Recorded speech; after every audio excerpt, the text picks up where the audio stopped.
Ajo is a pathetic bum who got rejected by his crush for being a risless loser. However, his life takes a turn when God destined him to have 100 baddies fall in love with him, all wanting to have a piece of his sausage. But before all this, it was the last day of school, and before graduating, Ajo tried to confess his feelings to a girl to end on a high note. But the girl rejected him due to being a limp-willy loser. Later, his buddy asks him how many times he has gotten rejected, and when Ajo tells him 100, he asks him how that happened.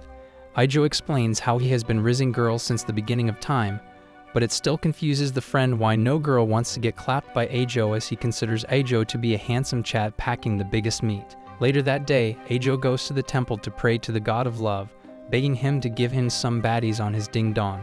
But from out of nowhere, the god pops up from the box, almost scaring Ajo's socks off. He assures Ajo that his destined lover will show up, but in disbelief, Ajo turns into a ghoul. The god of love informs him that he will feel the connection with his soulmate and that there are 100 of them waiting for him. And while Ajo chooses to believe this old bum, he promises that he will burn down this shrine if he lies. The next day, Ajo starts his new school year, and on his way to class, he runs into 2 baddies at the same time. But in that moment, the 3 of them feel a tingling connection with each other. When Ajo tries to help them up, the pink-haired busty baddie, Hikari, acts like she got shot and begs him to pump her full of his baby batter to make her feel better. Ajo cries out of guilt, but instead of getting the ick, Hikari folds and sees him as a total gentleman. The other baddie, Karain, gets jealous when seeing this and also fakes her injury while acting like she's not interested.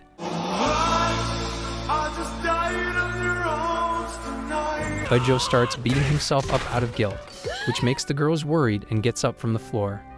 But when he questions it, the girls pretend to be injured again. He then takes them to the nurse's office, where both girls keep trying to push their melons into him, sending him off to meet Ace.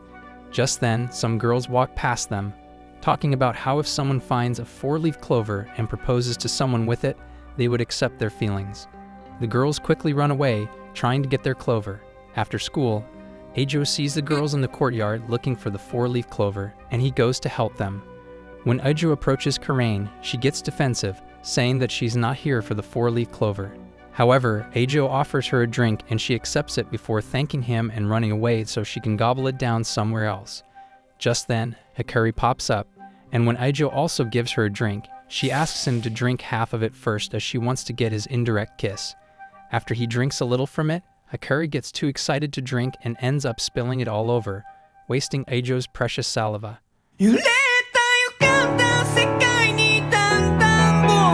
When Ajo offers to help her, Hikari takes his hand and, using her riz, expresses how she loves him. Ajo folds quicker than your fat mom when in front of food, but before he gets to respond, Karain pops up and starts arguing with Hikari for shooting her shot first. It makes Ajo realize that Karain also has feelings for him, and she reluctantly confesses that she does love him. With both of them rizzed up, they ask him to make a decision, but Ajo asks for time to think. That night, he confronts the god of love with what's happening, asking him how can a person love more than one soulmate, but the god of love reveals the truth, and that it's uncommon for anyone to have more than one soulmate, which surprises Ajo. He reveals that on the day of his creation, the god of love was too busy watching Mia Khalifa movies and accidentally wrote down 100 in his soulmate form after seeing how many shots Mia Khalifa took. However, he also informs Ajo that if soulmates don't become lovers with their other soulmates, they will get unsubscribed from life. Ajo starts thinking of ways to go around this situation. But when the time comes for him to answer the 2 women, he asks them both to be his baby mamas. Karain rejects his proposal, but Ajo expresses how he knows more than anyone how difficult it is to confess his feelings for someone, so he accepts both of them and that he loves them both very much. He promises to make them both happy, saying how he will split the pump time evenly. Damn good deal. And he hands the 2 of them with a 4-leaf clover each to show that he is serious. Karain initially refuses, but when Hikari accepts his love for her, Karain accepts his feelings as well, not wanting to miss out on Ajo's pipe, and it starts their 3-way relationship. He did it. He did it. The next morning, Ajo starts his morning by talking to a pole about how he has bagged 2 baddies to walk to school with. When the girls arrive, Hikari takes the shot to hold his hand, and while Ajo is tweaking, Hikari's soul almost goes to heaven because of this. When Ijo grabs Karane's hand, she gets flustered but tries to hide her facial reaction, and Ijo thinks to himself how he will use both hands to bust one out later. When they get to school, an old hag runs past them, chasing a student, and the girls inform him that she is the school vice president who is known to chase students, push her saggy melons on them, and gobble their tongue if she ever catches people running down the hall. Hikari asks Ijo if he ever kissed anyone, and when he says that he hasn't, both girls are determined to be Ijo's first lips gobbler. At lunch, the girls want to share their food with Ijo, and Hikari starts by sharing her omelette. But when Karane gets jealous, she shares her cookie, which ends up almost blinding him. Hikari refuses to lose, so she offers to mouth-feed him some Pocky. But when she's about to take her chance to kiss Ijo, Karane thinks fast and does the same, which ends up with her stabbing his eye with a Pocky. With both of his eyes red, Karane deems it a fever and wants to share his disease by gobbling his tongue. But Hikari smacks her with her melons to stop her and tries to take his temperature with her lips. With the girls fighting, Ijo realizes that they both want to kiss him, and while he wants to kiss them too, they both want to be his first. However, Ijo has a plan to make them both happy by making them kiss him without knowing who kissed him first. He explains his plan using some tools like blindfolds and dice, and to make it fair, they pinky promise not to cheat. However, when the plan starts, they first put on the blindfolds, but when Ijo goes towards the mystery girl, he accidentally touches some milky melons and knows directly that it's Hikari. She begs him to milk them, but he refuses out of guilt for Karane's flat cardboards. They start again, but when Ijo is approaching the girls, a cat sees Karane's kitty and smells seafood from it. It starts trying to fiddle with Karane's kitty, causing Karane to make happy noises, and she beats up Ijo, thinking he is playing with her kitty cat. The three of them keep trying this plan, but when it keeps failing, it raises their tension. Karane and Hikari start arguing against each other, calling each other $3 escorts, but Ijo has enough. He blames himself for not already having his first kiss, and he runs downstairs to get the vice president's attention so he can get his first kiss from her. The old hag pushes him down, ready to gobble both his tongue and willy, but Karane stops her and Hikari scares her off by making it seem that a school auditor is coming. The girls refuse to accept that some old prune gets his first kiss, and they both prefer if Ijo kisses the other person than someone he doesn't love. Ijo folds and hugs both girls out of happiness, which rizzes up both girls, turning on their fountain below. Later, the three of them start a new plan for them to kiss each other at the same time. They hold each other's hands and give each other a kiss at the same time, which is what you losers wish you could experience, ending their first kiss problem. The next day, they look for cookbooks in the library, but while they're there, Ijo meets another girl, and they make a connection, adding another soulmate to Ijo's collection of baddies. The girl, Shizuka, gets folded, and when she wants to say something, she talks through her books. Ijo thinks she's doing this because they're not allowed to speak in the library, and because she's a librarian. Shizuka asks Ijo what he's looking for, but when he answers in sign language to respect the no-speaking rule, Shizuka tells Ijo to just use his mouth and not act like a buffoon, which surprises him. Shizuka reveals that she struggles to speak with others, hence why she uses lines from her books to communicate. Ijo then explains how he's looking for some romance novel recommendations, and she happily helps him out by picking the books, but she gets too excited and grabs too much. Being appreciative, Ijo promises that he will read all of the books she recommended, but when he tries to borrow them, the main librarian rejects his librarian card, so it leaves him with nothing. Suddenly, Shizuka hands him the book she's holding, and while it's her favorite book, she wants Ijo to read it, and he happily accepts it. That night, Ijo reads the book he got from Shizuka, and it tells a story about a knight and the princess he's protecting.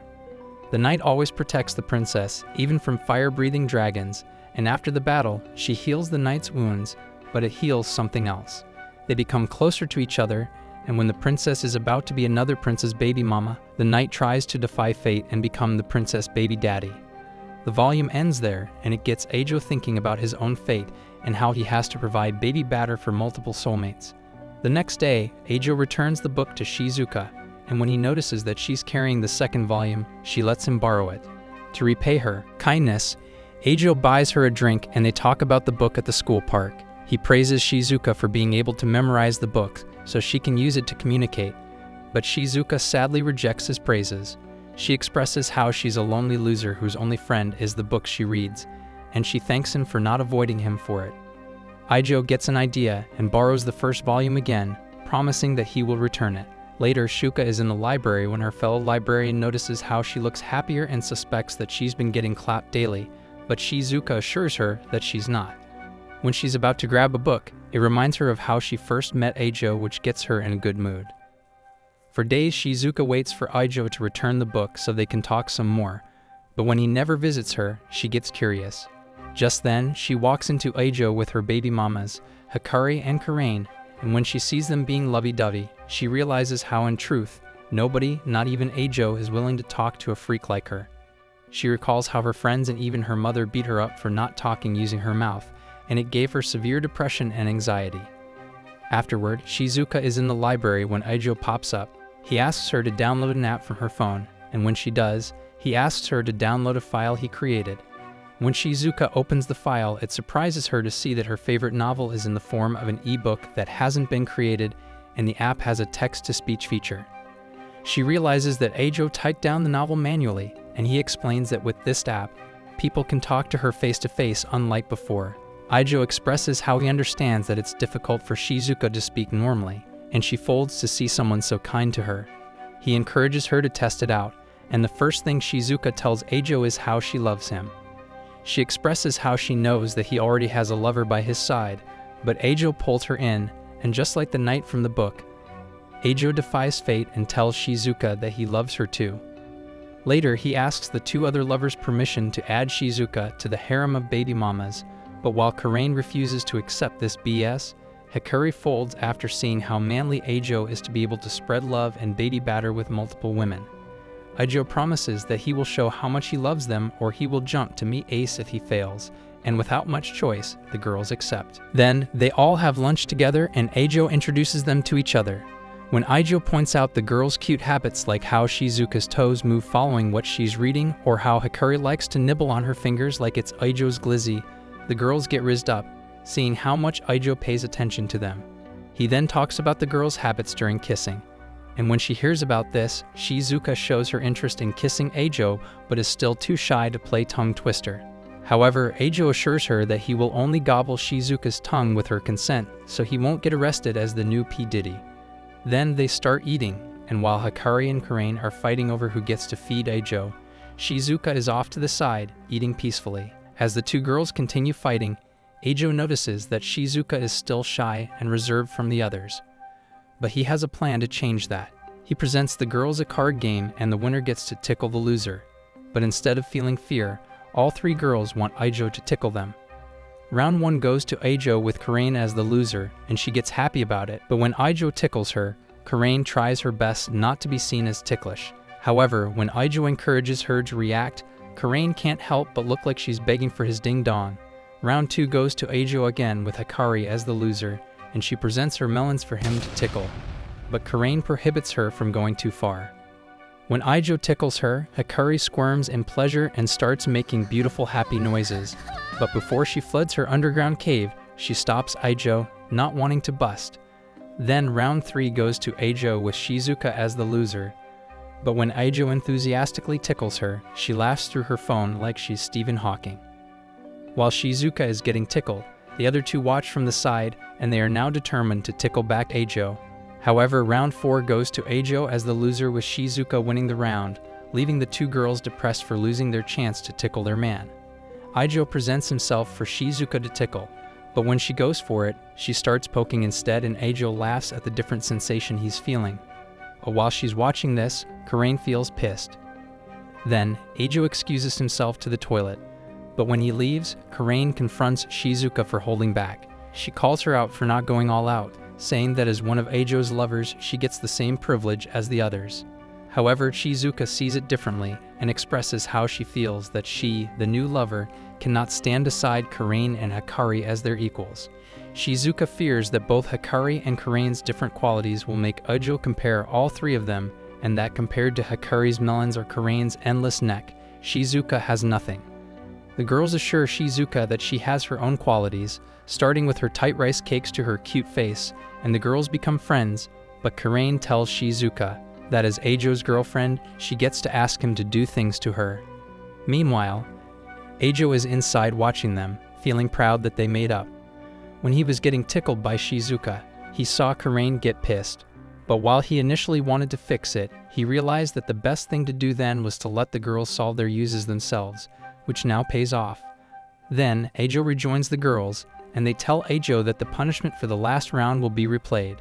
Shizuka realizes that the girls are trying to help her and to make their kindness count. She asks that instead of tickling, Ajo slithers his tongue in her mouth and they kiss. When Shizuka gets flustered, Ajo caresses her head, seeing how cute she is, and when he tries to pull back, Shizuka pulls him back in. Ajo takes this chance to kiss her, causing Shizuka to malfunction while the other girls watch, also wanting to kiss. Hakari approaches Ajo, also wanting a kiss, but she acts shy on purpose to raise him up, and it gets Gyotaro to give her the tongue twister. With two girls down, Ajo switches his attention to Karain and hugs her, whispering sweet words in her ears, but it folds her so hard that she starts punching him like prime Jake Paul. However, Ajo can read her act and asks her if she wants to kiss him.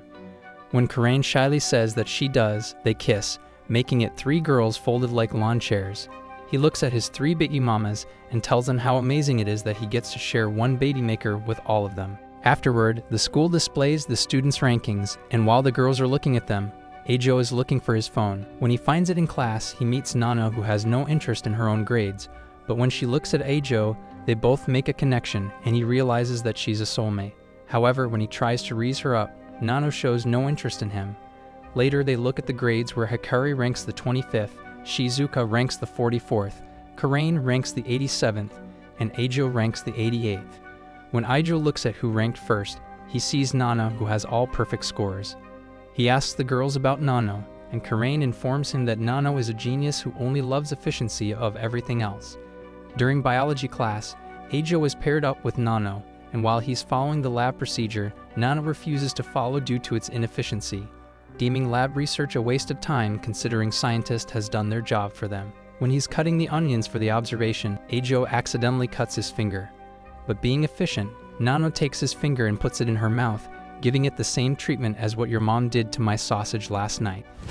Emotional, damn it! Afterward, Ajo tries to get to know Nano, offering her a drink as thanks for the wound-healing tongue, but Nano tells him how getting to know her is meaningless. She expresses how having fun is inefficient and unproductive, deeming it a meaningless activity, but Ajo heavily disagrees. As Nano walks away from him, Ajo questions whether this witch is actually his soulmate. However, at home, Nano struggles to study as all she can think about is Ajo, questioning why she nibbled his finger. She tries to get her focus back by writing down the phi, but when she fails to focus, she realizes that she has caught feelings. The next day, she asks Ajo to date him, but when he agrees, she rejects him, which confuses him. She explains that she hoped for him to reject her, but because he has the same feelings, she has to be the one to end this relationship. However, Ajo refuses her action and asks her to go on a date with him just for a day, promising that if he fails to win her over, he will give up on her. Days later, Ajo arrives first at the amusement park for their date, and when Nano arrives in casual clothes, he folds seeing how cute she is. They first ride a merry-go-round, which Nano deems inefficient, and when Ajo pulls out a camera, she calls it a device for fools due to how inefficient it is. They continue their amusement park date by entering the haunted house, riding the spinning cups, and navigating through the giant maze, but during every single one of them, Nano acts like a boomer, commenting on how useless these fun activities are. However, when they ride the Ferris wheel, Ajo notices that Nano is trembling due to a fear of heights. Ajo sits next to her and holds her hand tight to calm her down, not wanting to let go. After the date is over, they look at the pictures Ajo took, and while Nano admits that she had fun, she still considers it to be inefficient and declares the day to be meaningless. After hearing that, Ajo understands and says to her that since it's meaningless, their precious memories mean nothing. He lights up a lighter to burn their pictures together, but with the date still lingering in her head, Nano stops him from burning their pictures. Ajo calls her out for it, saying that Nano gains something from the date, and it's something that cannot be defined by words or grades. Nano starts crying, accepting the feelings she has for Ajo. Then she tells him that she loves him and she wants to date him to gain this thing called love. Ajo accepts her proposal and forwards his hand for a handshake, but she pulls him in for a kiss, which leaves Ajo folded, and they go home together while holding hands. The next day, Ajo introduces Nano to the other girls as his new girlfriend, and unlike before, they are no longer surprised. However, they are more jealous about the fact that Nano gets to go on a date with Ijo, and when he promises them all a date in the future, Akari takes this chance to suggest a swimming pool date, which they all agree on. Later, Karain is looking at swimsuits after Hikari's suggestion for a pool day, but while she wants to look cute for Ijo, she doesn't feel that her plots will look juicy enough for swimsuits. Days later, the girls present themselves like swimsuit models with all their plumps on display for Ijo and all of us thirsty viewers to see. However, when Karain presents herself, she covers herself wearing a cloak, stating that she feels cold there with her buns out, while the others try to care for her and even change their pool day schedule to another date. Karain assures all of them that she is fine and that they should have fun. They start by playing in Whirlpool, where Shizuka is unable to control herself and spins around like a beyblade. Hikari sees this as an opportunity to raise Ijo up by pushing her melons on him, causing him to fold.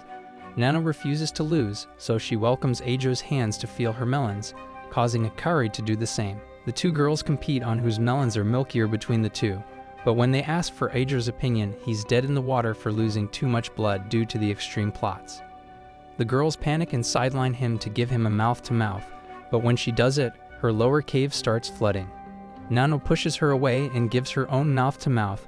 Meanwhile, Shizuka is on her own, getting carried by the whirlpool's current, with no one to save her.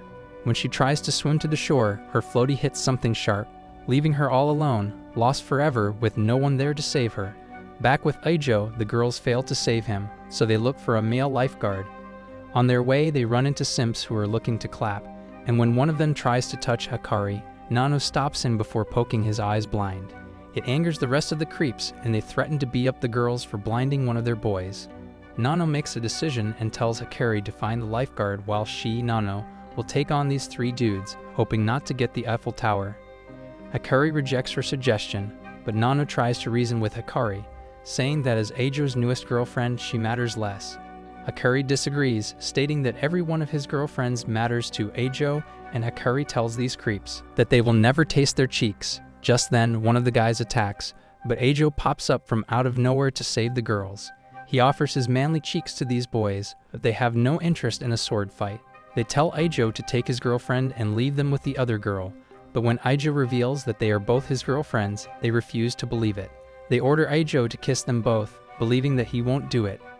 But without skipping a beat, both girls kiss Ijo, proving to these creeps that Ijo is indeed their big willy baby daddy, which scares them off. The shotties ask Ijo how he's awake, and he tells them about how Karain saw what's happening to them. And when she mentioned it to Ijo's lifeless body, he got resurrected and headed directly to save the girls. Ijo praises Nano for blinding the guy's eyes and thanks her for protecting Hikari. But when he tells Nano that she should never risk herself like that, Nano gets flustered to his words.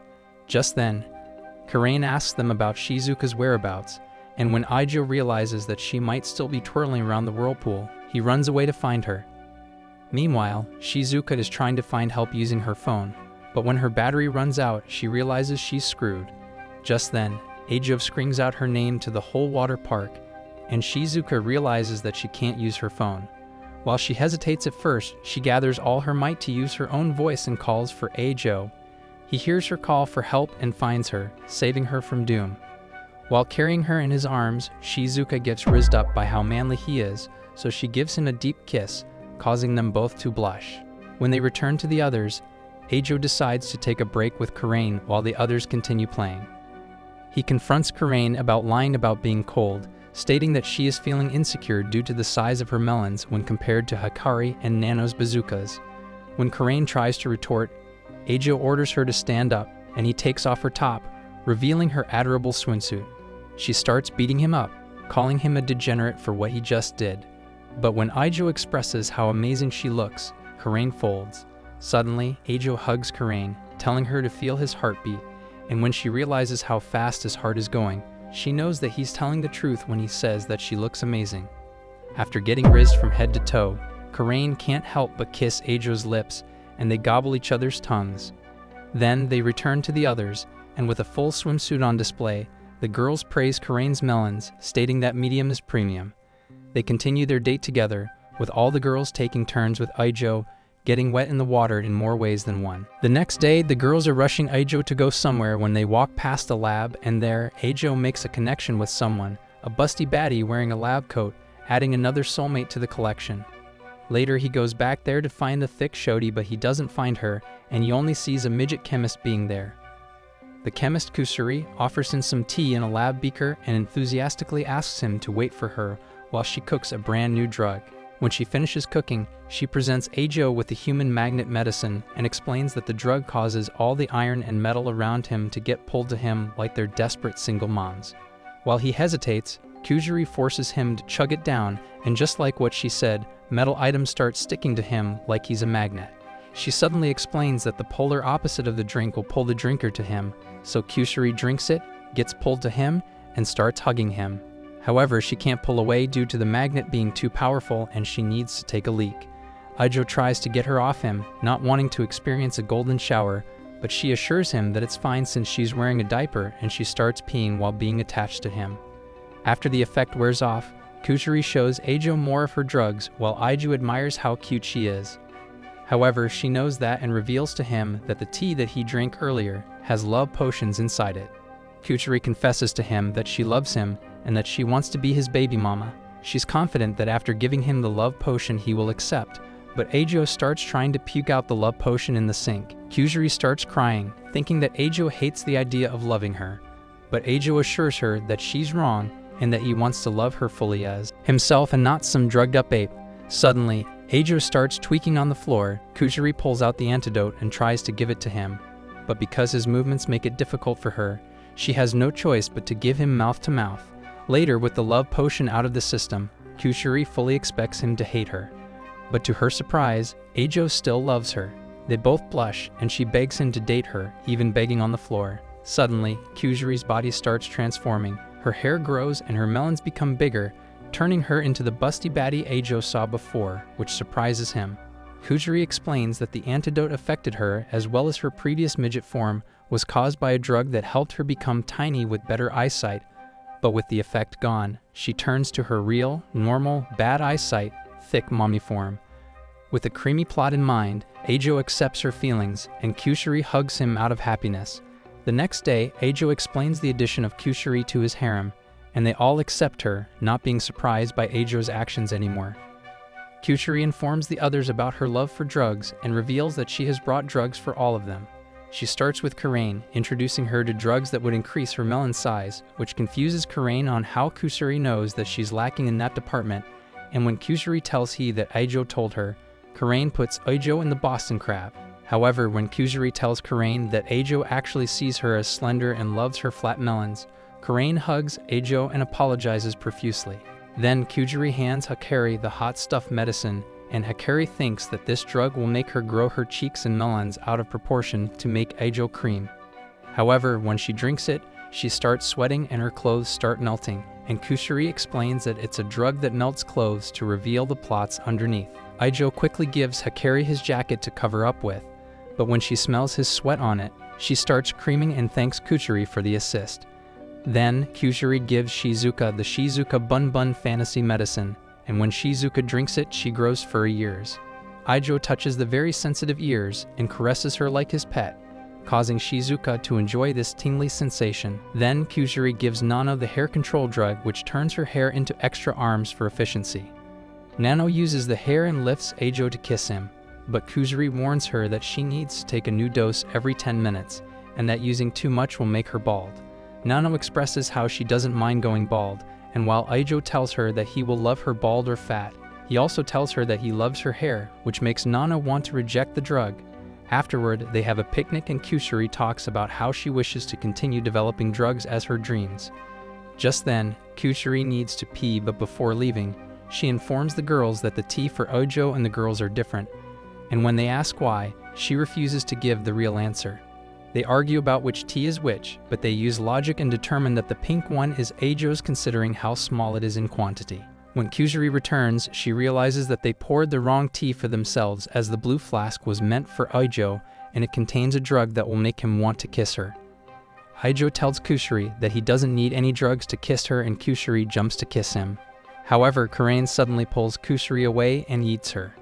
When Ajo looks around, he sees that the girls have turned into super zombies who are desperate to kiss Ajo. Kusuri informs him that they need the antidote in an hour, or they will stay Ajo-obsessed kissing monsters, which deep down, Ajo doesn't mind having. They escape the kiss-obsessing girls, and Kusuri tells Ajo that they need to get to the lab to make the antidote. On their way there, the girls intercept them and Kusuri looks for something to stop them and pulls out acid from her pocket to yeet at their faces, but Ajo rejects her crazy idea. Just then, the vice president pulls up, wanting to gobble their tongues, but Kusuri yeets the acid at her face, causing her to look like my ugly ex. As they continue to escape, the girls split up to trap them with only Shizuka on their tail, so Ajo and Kusuri also split up. Ajo feels confident that he can outrun Shizuka, but when she faceplants to the floor, he panics and carries her to the nurse's office. There he puts a band-aid on her, but he realizes his mistake when Shizuka kisses him and refuses to let go of her tongue. While he initially enjoys himself, he pulls himself together, and using a hanger, he hangs Shizuka like she's laundry. When Ajo continues his escape, Karain and Hikari find him on the run, and they work together to catapult Hikari's fat cheeks to hit him. While pinning him down, the two kiss him without stopping, but when they start fighting each other, Ajo realizes that deep down, they are still their usual selves. So he pushes the two of them to kiss each other, and to his surprise, they start twisting each other's tongues, providing us viewers with excellent gunning material. He then runs to the lab, and Nano is there, waiting for him. He quickly hides in the locker to avoid her, hoping that Kusuri is nearby to sneak inside the lab while Nano is distracted. But when he looks inside, Kusuri is also hiding in the locker with him. She starts crying, saying how it's her fault, just like how it's her fault that her fellow lab members left, leaving her all alone, and she promises to Ajo that she will stop cooking drugs. Just then, she pulls out one dose of antidote, and Ajo sees it as their chance to neutralize Nano, but Kusuri turns dumb and drinks it. He panically asks what she's doing, and she explains that by turning into her busty mummy form, Nana won't recognize her, giving her a chance to ambush and tie her up. However, when Kusuri commences her plan, she accidentally gives herself up, ending in herself getting tied up. Without any options, Ajo improvises and makes Nano chase him as a distraction. He locks himself in a room, but Nano rips the door open before crouching down and kissing him non-stop, all while the credit is rolling. Suddenly, Kusuri pops up to give her the antidote which brings her to normal after Ajo buys her enough time to make it. Later, the girls are back to normal, and when they remember what happened, Hikari and Karain pretend not to remember having almost played rock, paper, scissors, but without the first two. Suddenly, Kusuri apologizes to them in tears, stating how it's her fault and that she will stop cooking drugs. However, Ajo uses his godly reason, assures Kusuri that he will be there to help fix all her issues, and tells her that one of the reasons he loves her is when he sees her do what she loves, which is being Walter White. All the girls fold to what Ajo says, and Kusuri hugs Ajo before finally kissing him. Days later, they go on a date at a flower park, and Ajo credits Hikari for bringing them there. Just then, a park speaker announces that a bouquet tossing event is about to start, and Hikari explains that it's an event where whoever catches the flower bouquet will wear a wedding dress and get their picture with their loved ones in front of the flowers. In her mind, Hikari has always dreamed of wearing a wedding dress, and just like her, all the girls are determined to get their pictures with Ajo.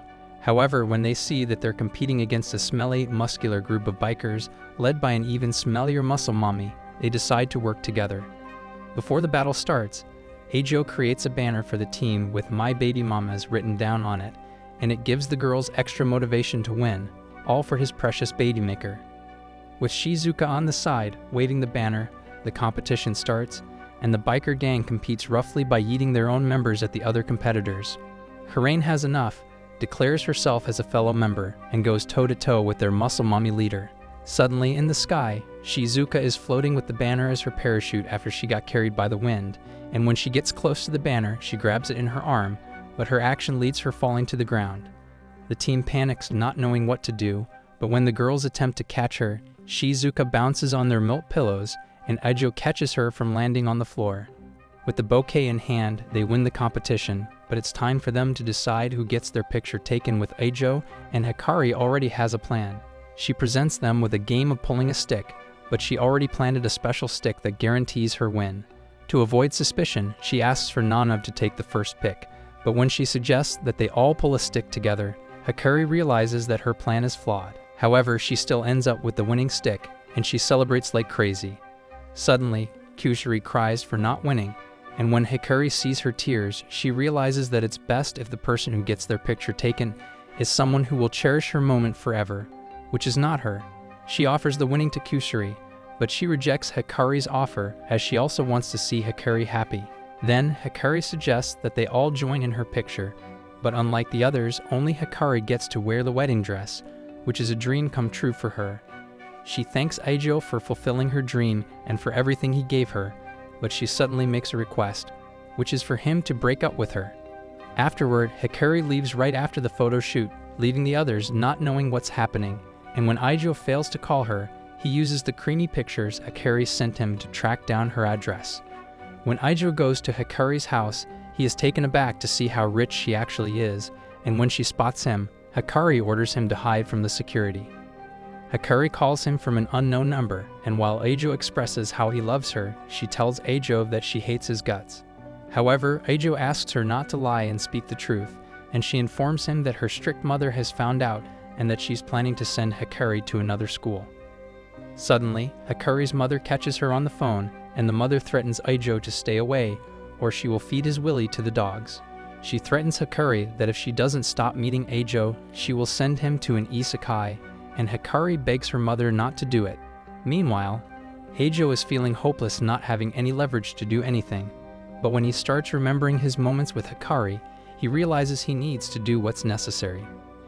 Then he informs the others about the whole situation and tells them about his plan to break Hikari out so they can run away from the city.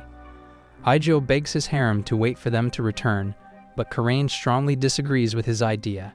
She expresses her desire to help him, and the others follow suit, wanting to help him and get Hikari out. When they arrive at Hikari's mansion, Aijo throws a rubber ball to get Hikari's attention but misses, and they can't find the ball. Just then, they find it in the paws of the mansion's cat, and when they try to retrieve it, security shows up to check the noise, but they manage to hide from him, making him think that the cat is making the noise. With the house having a cat, Nano suspects that they have a pet door, but when they find it, they see that it's too small. However, Nano grabs some pebbles from the garden and uses them to open the lock like she's a master thief. However, Aijo sees the cut on her finger caused by the pebble flicking and patches her up, but Nano assures them that she's fine and that she's willing to do this to save Hikari. When they sneak inside the house, a guard dog pops up, so they quickly run back out, but when they look for Shizuka, she's still inside, frozen in fear of the dog. Aijo panics, but Nano calms him down and has a theory. As the dog approaches Shizuka, it doesn't attack her, and Nano explains that Shizuka's minus plot armor makes the dog want to protect her. Then Kusari pulls out a drug and explains that it's to make the dog sleep. However, when she tosses it for Shizuka to use, she takes it literally and drinks it herself, causing her to sleep. However, the dog licks her once and falls asleep as well, giving an opening for the group. Then they face a corridor, and because of the cat, it triggers the laser alarm, but when the security checks it, they think it's the cat again, while the group manages to hide themselves. Helped by the plot armor gods, Kusari pulls out an infrared drug from an envelope that turns the eyes to be able to see in infrared. Karain notices the envelope and realizes that the drug was meant to be sent to Kusari's dream laboratory to work and located in England, but Kusari tells them that she's willing to sacrifice her dream to save Hikari. After taking the drug, Aijo sees the laser above them using his infrared vision, but because the corridor is too high and wide like your mom's sloppy cave, they need two people to pass the lasers. With Karain being the strongest among them, she forms a human bridge with Aijo, and they climb to the corridor's chandelier. During it, Karain's shirt slips open, and while Aijo doesn't know what's happening, Karain can't help but make happy noises while Aijo's willy is near her face. After reaching the other side, Aijo orders the rest to go back outside, assuring them that they will get Hikari. Then, when they go to Hikari's room, they find her in tears over their pictures together with them, but the alarm gets triggered. The security surrounds them and brings them to face the mother, Hahari. Without much choice, Aijo tries to ask Hahari for her blessing, but she rejects this limp-willy loser to be with her daughter. Hahari tells him the story of how she got pregnant at a young age through artificial insemination from the person she loved who fell ill. When that person dies, she is left alone to raise her daughter, and she doesn't want Hikari to go through the same heartbreak that she faced. Suddenly, Aijo cries after hearing Hikari's sob story, and he can relate to not wanting Hikari to her herself. Just then, the tears turn Ajo's eyes back to normal, and when he makes eye contact with Hahari, they make a soulmate connection. For Hahari, it has been years since she experienced an alpha male's willy, and with Ajo in front of her, she begs him to clap her instead of her daughter. What? Karain doesn't understand what kind of BS is going on, seeing Ajo rizzing up this thirsty old hag. Hahari pulls her tough face back on, and Ajo tells her that he is still not giving up. But when Hahari doesn't believe him, she pulls up a lie detector chair and explains that the device is there to test if he actually loves Hikari with all his heart. Ajo questions the chair's honesty, so they put Karain to test it out to see if it works properly. Hahari starts by asking Karain about her cup size, which pisses her off, but when she states that she has puddings, the chair deems it a lie, forcing Karain to answer that she has cardboards as melons before the chair acknowledges what she says as the truth.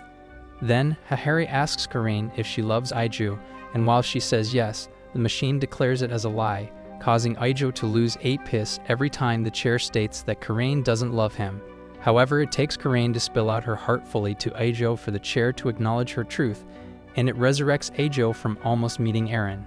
Then it's Ajo's turn, and he declares how he loves Karain, which the chair deems as the truth. Hahari then asks him about Hikari, and with every bit of his soul, he declares how he truthfully loves Hikari, which the chair deems as the full truth.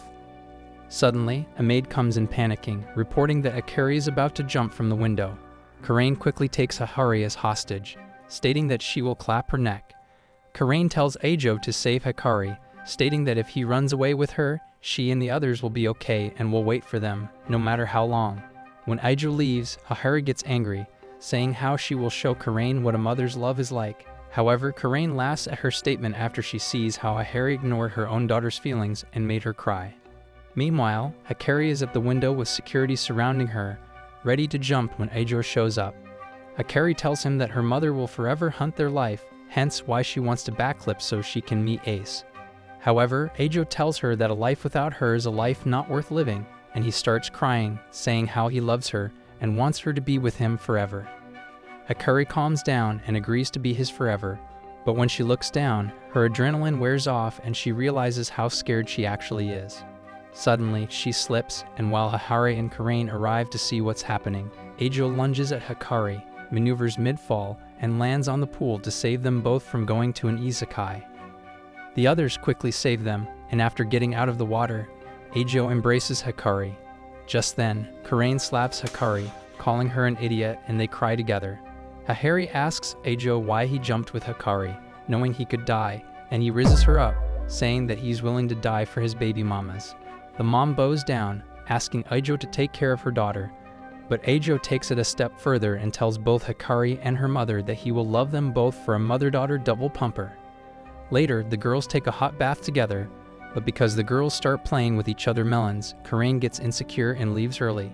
She meets Ajo in the bedroom, and when he gets flustered seeing her exposed tummy, she realizes that he felt her tummy when they bypassed the lasers. She gets on top of him, and as payback, she rubs herself on his tummy, but for Ajo, he sees this as an absolute win. Suddenly, Kuzuri walks in, and they both quickly pretend that they're working out. Then, Hahari takes the girls to her pajama collection, as she's a person who loves cute things, and when the girls showcase their pajama cuteness, Ajo and Hahari start tweaking. The mom can't take the cute rees and Ajo accompanies her to get water, but on their way there, Hahari can't take it anymore and begs Ajo to come to her room, so he can take care of her cougar kitty. They go at it, humping and pumping each other while the girls are playing cards. However, when they hear Hahari's loud happy noises, they quickly try to stop them, but to their surprise, it turns out Hahari is cross-dressing Ajo for her own fun, and the girls approve of it. Being embarrassed, Ajo collapses, and while everyone panics, Hahari has a plan involving Nano. Moments later, Hahari brings in Nano, who now looks like a prince, which the girls want to clap, and to help Ajo, she gives him a kiss which resurrects him. Ajo refuses to continue this BS, so he goes and takes a bath. However, both Hikari and her mom have a plan to peek at him, and when the others hear of their plan to see Ajo's fat stick, they all join the plan, apart from Shizuka, who's looking to protect Ajo's purity. So they roll her and make her into a sushi to stop her from interfering. Meanwhile, Ajo is peacefully bathing when Kusuri tries to peek in from the window, but when he spots her, he thinks that she's a ghost and starts tweaking out of fear. However, when he looks back, Kusuri is gone, but when he looks away, an actual ghost pops up, stalking him. Meanwhile, Shizuka, still being a sushi roll, imagines where Aijo and the others are punished for peeking and being a creep, which results in Shizuka losing everyone. She refuses to get that future, and when she can't get out of the sushi roll, she embraces the sushi and starts rolling to stop it. Back with the girls, they enter the attic to peek at Aijo from above. But while they're in there, the cat crawls past them, which scares them off as they all think it's a rat. While they're screaming and panicking, Aijo gets scared below them, thinking they're ghosts clapping each other. At the stairs, Shizuka is ready to crawl down to save the day when the dog scares her, causing her to fall and spin her way into the bathroom. Aijo gets scared seeing her, thinking she's a ghost, but when he realizes it's Shizuka, his towel drops, traumatizing Shizuka with the sight of his massive ding-a-ling. When Aijo carries her out, he runs into the others, and while they try to lie, Karain accidentally reveals that they are about to peek at his ding-dong, which gets them scolded by Aijo. Afterward, while playing cards, Haharu remembers something and leaves. When Aijo looks for her, he finds her praying for Hikari's clap daddy. He joins her in the prayer and asks why she chose to remain single. Ahari expresses how guilty she feels about falling in love with another man when her previous man is now chilling with Ace. But Aijo embraces her and assures her that there is enough space for two people in her heart. She embraces him, telling him that she loves him, but she wants more and asks him to kiss her, after how her first love never got to kiss her. When she doubts herself, Aijo pulls her for a kiss, which makes her cry tears of joy. That night, while everyone is asleep, Hikari moves next to Aijo, but Karain is awake, ready to stop them from clapping. However, it turns out that Hikari just wants to sleep beside him after almost losing him. And when they kiss, Karain lets her continue. Later that night, Aijo wakes up to the two girls kissing each other, so he decides to walk around the house, and he walks into the ghost of Hikari's father. He tries to scare off Aijo for taking his girls from him, but Aijo is not scared at all and only sees the father as someone precious to Hikari and her mother. The father turns nice with his worries gone, and when he gives Aijo his blessings, they promise to watch over the two girls together. However, he starts shining bright as with his regrets gone. He's being called to an Isekai, and despite Aijo begging him to stay, the father goes away. Aijo wakes up in the morning like it's a dream, but he knows that what he saw was true. Then the group leaves the house to go to school, but when they get to school, Ahari is already there as the new headmaster after she bought the whole school, just to be closer to Aijo. Meanwhile, Aijo is at the mansion, wanting to meet Ahari, but when he gets info that Ahari is at school, he starts running there to all his baby mamas. It's been 3 months since Aijo started dating Hikari and Karain, and since then, Hikari informs his other girlfriends how she's worried that their honeymoon phase could be over and will slowly turn into a boring relationship. To prevent that from happening, Hikari has asked Kusuri to make a special potion that will reborn them from drying out. But when Kusuri activates the potion, she realizes she messed up and it explodes everywhere. When Aijo gets to them, he asks what happened, and to his surprise, due to Kusuri's potion, the girls have switched bodies. It causes the whole animation to receive a boost, and with sudden meteors flying through, they realize it's exactly like your name. While the girls are panicking, Aijo tells them that they need to find out who's who. Ahari, who's in Nano's body, tries to take advantage by using Nano's body to get clapped, but from her demeanor alone, Aijo knows quickly that it's Ahari.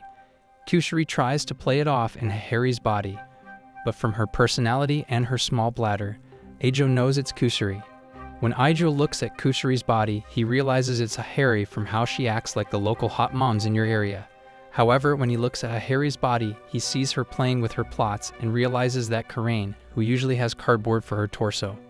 He goes to look at Karain's body, and when she simply stands still with a pure smile, he realizes that it's Shizuka by how she's not talking and needs her phone, which Nano, in Shizuka's body, gives to her. They think of what they can do to reverse the potion, and Ahari, who's in Kusuri's body, suggests that they kiss Aijo like a prince who can reverse spells. She goes at him first, rizzing him up with her mature aura inside her cute body, which almost makes Aijo blow his cap off, and when she kisses him, it causes her soul to leave her body. They realize that kissing works, and for the sake of efficiency, Nano in Shizuka's body, activating her inner fountain, and when she kisses Aijo, her soul flies away while Aijo almost runs out of gas. In Karain's body, Shizuka shyly asks for a kiss, almost causing Ijo to die due to how cute she is, but he holds himself back and kisses her, making her soul fly away. Meanwhile, Karain, who's in Harry's juicy body, plays hard to get, but when Ijo uses his mommy-loving Riz, Karain folds and kisses him, which causes her soul to fly away. It leaves only Ijo and Hakari in Nano's body, and she hugs him from the back, wanting to play with his joystick, while the others are AFK, but they settle for a kiss, which gets Hakari's soul to join the others. Moments later, all of the souls that were flying enter back into their bodies. While it wasn't planned, Hakari feels happy that they all traded bodies, which resulted in them getting a kiss. But when Ijo expresses how he prefers them in their usual bodies, they all fold tremendously and beg him for more kisses. The next day, Ijo is buying himself some food, and when he's reaching for an egg sandwich, he touches someone's hand, but when she looks at her, he realizes that his soul is intertwined with hers, making her his soulmate. He tries to be friendly with her, but she tells him to choke on one of Sukuna's fingers. However, when she tries to buy herself food, she realizes that she forgot her wallet, so she walks away silently. With her stomach growling, she sits on a bench alone, and when Ijo tries to share his food with her, she gets hostile, suspecting that he's a creep. But when her stomach growls again, she gets embarrassed and has no choice but to accept his offer. She takes off her hoodie and headset before praying for the food, which surprises Ijo to see that she has manners. When she takes the first bite, she creams to how tasty it is and starts eating it happily. Ijo asks if she really enjoys it, and she craves eating eggs on toast after she hears her classmates talk about seeing it from a TV show. The girl explains that she burns calories really fast, so she gets hungry and cranky easily, which would be even worse if she craves something. She adds that her cravings are so bad that she needs her hoodie and headset to stop her senses from craving something. When she finishes the food, Ijo tries to get her name, and to his surprise, she calls him a creep before walking away, but as she's walking away, she gets frustrated with herself with how fast her heart is beating. The next day, the girl aggressively power walks through students to get herself a katsu sandwich she saw on the TV the other day, but once she gets to the cafeteria, it's all out of stock, which frustrates her. Just then, Ijo pops up, and when he realizes her issue, he suggests that she has other sandwiches, but the girl furiously tells him that they're not the same. She tries walking away to the convenience store, and when Ijo tries to help her, she angrily brushes him off, telling him to leave her alone, but when she sees how shocked he looks, she runs away. Then, after failing to get the sandwich, she walks back starving and angry with herself, asking herself why she's such a cranky girl who pushes people away, even Ijo, who treated her nicely. When she gets back to school, Ijo is there to greet her, and he takes her to the cooking class. To her surprise, she is greeted with a katsu sandwich, and when she takes a bite, she busts a fat one with how tasty it is. She asks him how he got it. And when Ijo reveals that he cooked it himself, she sees the wounds on his hands and asks why he's so nice to her. Ijo pulls up his big boy pants and rizzes her up, saying how he finds it charming when she enjoys her food so much, and that there is no better way to enjoy food than to share it with someone. It folds her completely, making her fall for him, and she asks him to keep eating with her as her boyfriend. He gladly accepts her offer, and she introduces herself as Kurumi. Then, Ijo introduces Kurumi to the rest of his lovers as his newest lover who eats more than Luffy recap watchers, and without skipping a beat, Kurumi declares war on the rest of them, saying that she only wants to get close to Ijo. Nano agrees with her statement, saying that the girlfriends don't need to act civil toward each other, but while the girls are hurt by what she says, she also tells them that she hangs out with them because she loves them. They all hug her, and Ijo takes this chance to inform them of a food fight festival, where the winner gets a special gelato. He suggests that they form a team, but while Kurumi wants gelato, she refuses to make a team. However, when they point out that it's a team game, she has no choice but to agree, and they make plans to go there together. The next day, they get to the food festival together, where the host greets the competitors with her milky plots to remind you degenerates that the animation is way better than Blue Lock. Ijo believes that bringing Kurumi there with the others can help her deal with people, and he intends to make it his goal to achieve it. Then the host announces that the qualifying round will be eating rice, but while they provide them with side dishes, only by eating rice will they get points to qualify. Kurumi declares that she will compete in every round, stating that she can do this solo, and when Karain is about to scold her, Ijo gets between them and realizes that he needs to take it slow in helping Kurumi get closer to the others. Then, the round starts, And when Eijo sees that Kurumi is salivating for pork cutlets, to everyone's surprise, he gets her some which won't get her any points. It confuses the other contestants of why Kurumi is eating sides, and Karain expresses how it's a bad idea, but when she looks at Kurumi, who's extremely enjoying her food, it makes her want to eat as well. Eijo reveals that is the plan all along, where making Kurumi eat the sides will also make the other contestants want to eat sides. But unlike them, Kurumi is able to eat more due to her metabolism. Meanwhile, Eijo is eating purely rice only, and while the girls are worried about him eating too much, he rizzes them up, saying how eating the rice the girls picked up for him will only make it more appetizing. With both Eijo and Kurumi eating like monsters, the other contestants can't compete, and when the time is up, they qualify while the others don't. Then, the host announces the standings, where Eijo and his harem are in third, while Team Gorilla is second, and a food-fighting Yokozuna is first, even as a solo competitor. After qualifying, the host announces the next round, which is to drink bubble tea, and while Eijo cannot do it, Kurumi declares herself ready for it, as she believes that she can win the whole thing herself and that none of the girls are capable of helping her. When the round starts, Kurumi and the others start strongly, but after multiple glasses of bubble tea, they struggle due to how chewy it is to drink. However, when they look at Shizuka, they see her chewing it just fine without struggling, and while they wonder how she's doing it, Eijo realizes that she has small cheeks. It takes her more time to chew the same amount of food than others, but they all realize that in their entire life, she has been doing that which trained her jaw to chew bubble tea for a long time, making her the perfect competitor, like a squirrel who chews their nuts. It results in their time coming in second. And in the next round they have sushi, and while Kurumi competes again, Nano joins her. Unlike the others, Nani manages to keep up as she doesn't chew the sushi to get it down efficiently. But when she gets to the last sushi, she struggles to finish it due to eating too much. It leads her with no choice but to force it down, and Nano does it by climbing somewhere high to scare herself due to her fear of heights. She successfully eats it, and when she can't get down, Eijo carries her down as she gives their team points. The battle continues with Karain and Kusuri winning the spicy food battle and the mother and daughter duo winning the cake-eating battle. Eijo rubs and compliments his lovers for their great efforts, and when Team Gorilla asks them how they managed to compete, Eijo tells them it's a power of love. Then in the last round, it leaves Kurumi as the only competitor from her team, while Eijo and the rest are a step away from death. She competes against the Yokozuna and the Team Gorilla, and in the middle of it, the Team Gorilla's members show their leader's support by helping her eat. But while they're motivated to win, it ends with them in the back of an ambulance. It turns into a battle between Kurumi and the Yokozuna, but unbeknownst to everyone, the Yokozuna is cheating as inside. He's actually a scrawny loser who uses a tank to contain all the food. As the competition grows, Kurumi starts struggling to eat while the Yokozuna breezes through it easily by cheating. But it makes Kurumi realize how she messed up by not trusting the others in the earlier rounds so she can compete in the last one. While she's crying in regret, the others pop up to help her win, and when she asks why, they tell them that they see her as a friend after everything they have gone through in the competition, which shows how powerful their power of love is. It gives Kurumi the motivation to keep going, and in her last efforts, the Yokozuna struggles as his tank starts to get full, which forces him to eat the food for real. After tens of bowls, it leaves only the Yokozuna and Kurumi against each other. But before they get to the last boat, Eijo whispers in Kurumi's ear, asking her to feed it to him. She initially refuses, but when she does what he asks, Eijo manages to eat it, giving their team the win.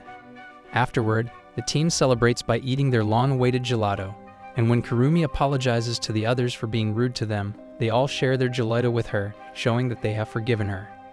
Later, Kurumi thanks Eijo for helping her get closer to the others, but she takes her chance to taste what she wants to taste the most, which is Eijo, and she does it by kissing him. In the past, Haharu was someone that Hikari saw as someone elegant, but in the present time, she is far from it.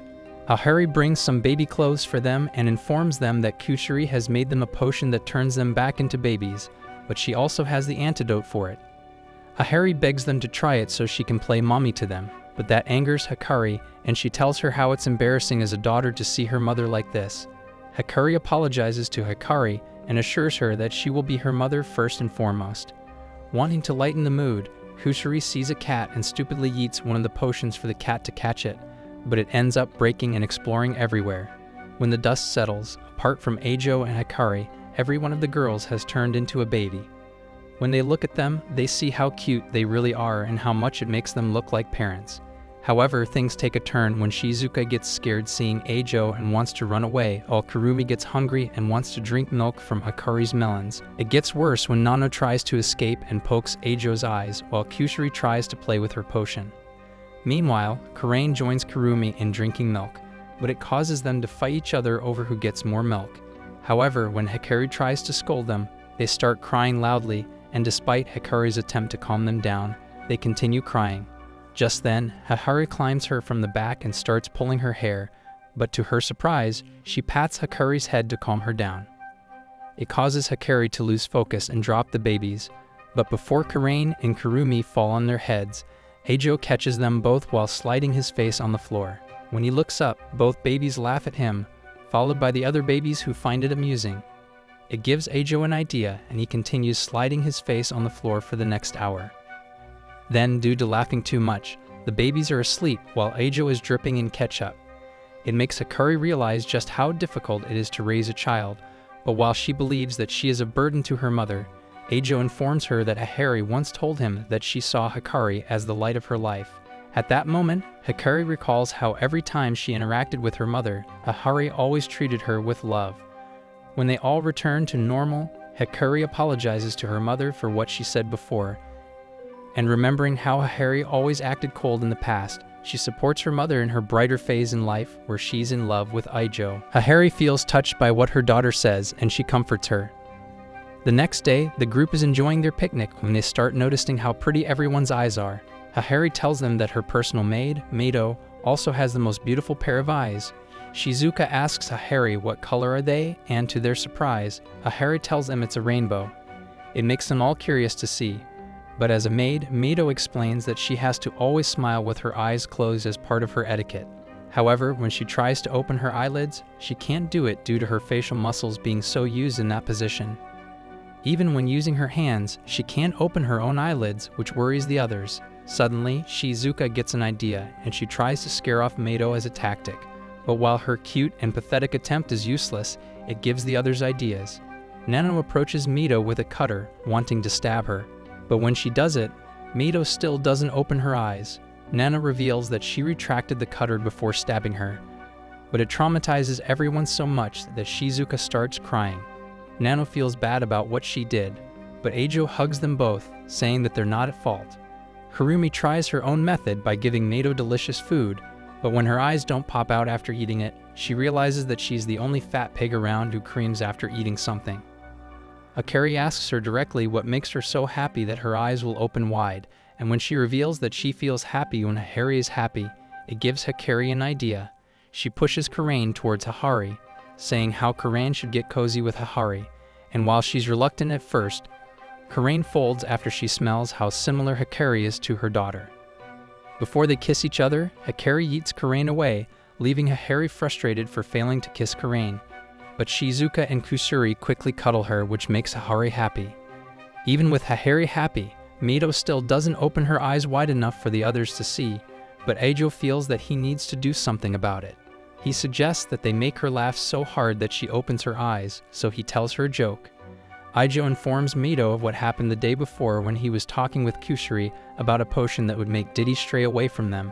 And while Mado does find his story funny, Eijo adds the punchline. He reveals that it was actually Hikari who wanted to get the Diddy repellent potion, and it causes Mado to laugh so hard that her rainbow eyes can be seen. But at that moment, her soul intertwines with Eijo's, and he realizes that she is another one of his soulmates. Hikari realizes that Mado has fallen in love with Eijo, and instead of being against it, everyone supports her joining their harem. While Mado tries to deny her feelings, Hikari pushes her to embrace them, and Mado follows her order and asks Eijo to date her, which Eijo has to accept. The next morning, after Hikari's encouragement, Mado picks up Eijo at his house to go on a date. Eijo starts by asking what Mado loves so they can go on a date there, and when she tells him that she loves Hikari, she drives to her house. Eijo quickly stops her and asks what other things she loves, and when she tells him that she loves him, she almost drives back to his house, but he tells her to stop and takes her to the park instead. Eijo tries to ask her what she likes to eat, but she persistently turns it into her wanting to serve him instead. Eijo gets an idea and tells her to cook something in under a minute, thinking that she won't succeed, but to his surprise, Mito pulls out a packed lunch that she admits she made for him before going on the date, which folds Ajo completely. He eats it happily, and after he finishes, Mito asks him for a favor, and that is for him to give her orders so she can serve him. While any degenerates like you viewers would ask her to gag on something, Ajo, on the other hand, acts like a Chad and simply asks her to hand him a sakura branch. When she hands it to him, Ajo realizes she's like a dog playing fetch, so to turn it around, he asks her to throw the stick. He hands it back to her, wanting her not to be like a dog, but she expresses how she's unhappy with not being able to serve. He asks her why she wants to serve, and Mito tells him that his life is not worth anything and that her life purpose is only to serve her masters. After hearing that, Ajo agrees to give her an order, and while she's initially excited, to her shock, Ajo tells her that she has to be useless to him. Then they continue their date, but everything that Mito does from sitting adorably to standing up is deemed useful to Ajo, so she decides to drive back home, which confuses Hahari and Hikari. Just then, Ajo calls Hahari and asks to talk to Mito, and when Mito picks up the phone, Ajo tells her that he can still imagine what she's doing, which makes her useful. After going back to the date, Ajo scolds her for not following his order and still being useful.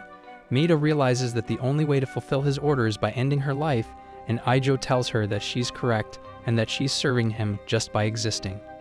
Ajo expresses to Mito that just by being herself, she is worthy, and it makes Mito remember how Hahari once saved her from death. But while she thought that her life was worthless, Hahari assures her that one day she would see how precious her life is. Ajo tells her that for someone who loves her, it's enough for her to be herself, and when he asks her to be his lover, she happily accepts his order to be his lover. Later, Ajo announces to the others the newest member in his harem of lovers, and Hahari celebrates it by making the girls wear maid outfits. But while Karain initially refuses to wear them, she folds after Ajo tells her how he wants to see her in a maid costume.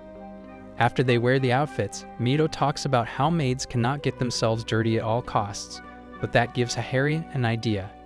She suggests a water gun shootout with the last one dry being the winner, and when she adds that the winner gets a kiss from Ajo, they all agree to it. Then, Ajo puts on his butler costume, which makes their kitties purr, and he officiates the match.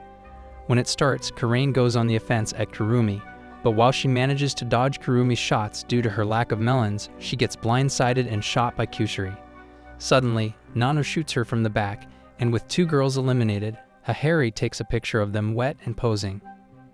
Kurumi tries to shoot Hahari from the back, but she throws food at Kurumi, and when she takes the bait, Hahari shoots her.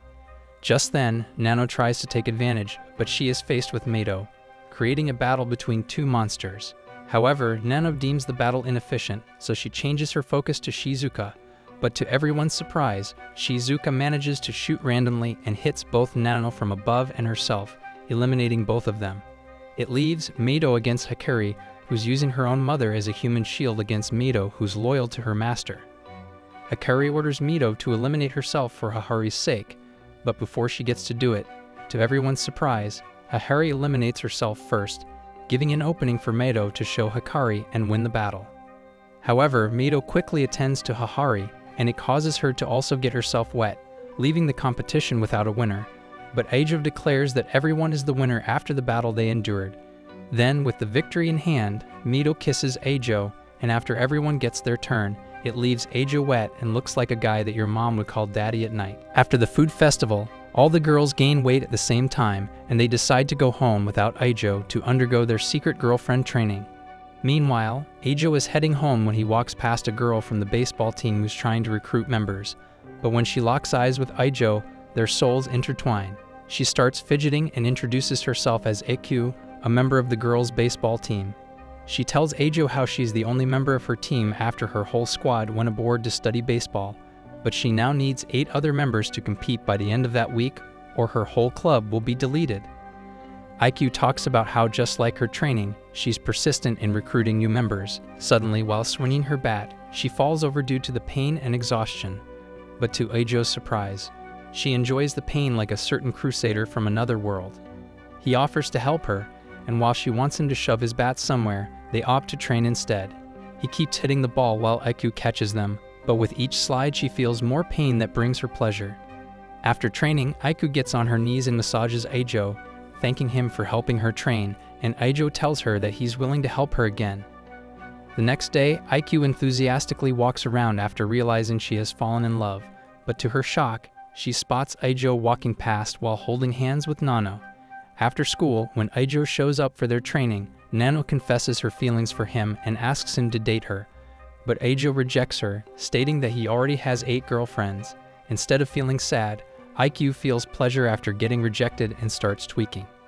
Just then, Aijo starts spilling ketchup, and when Aiku asks him what's going on, he reveals that he saw her tweaking when he was with Nano and reacted even worse when she thought Nano was kissing him.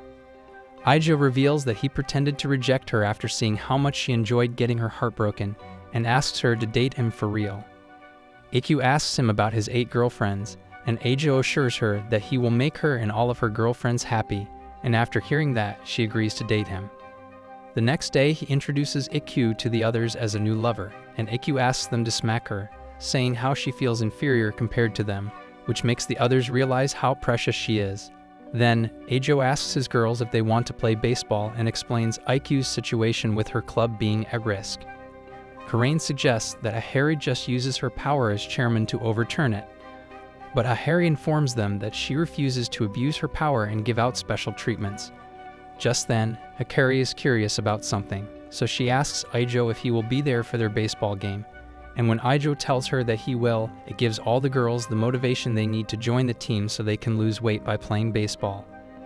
Then they start their practice, and starting from pitching, they all suck at it due to their own nature, and during their swinging practice they're even worse, but Aijo supports them either way. When it's time to go home, Aiku tells them that she's going to practice a bit more, and while Aijo wants to stay with her, Aiku tells him to walk the others home and leave her be. However, when the next day arrives, they find her still practicing in the morning like a lunatic, and when confronted, he thinks it was still the day before. At that moment, she starts being dizzy and collapses.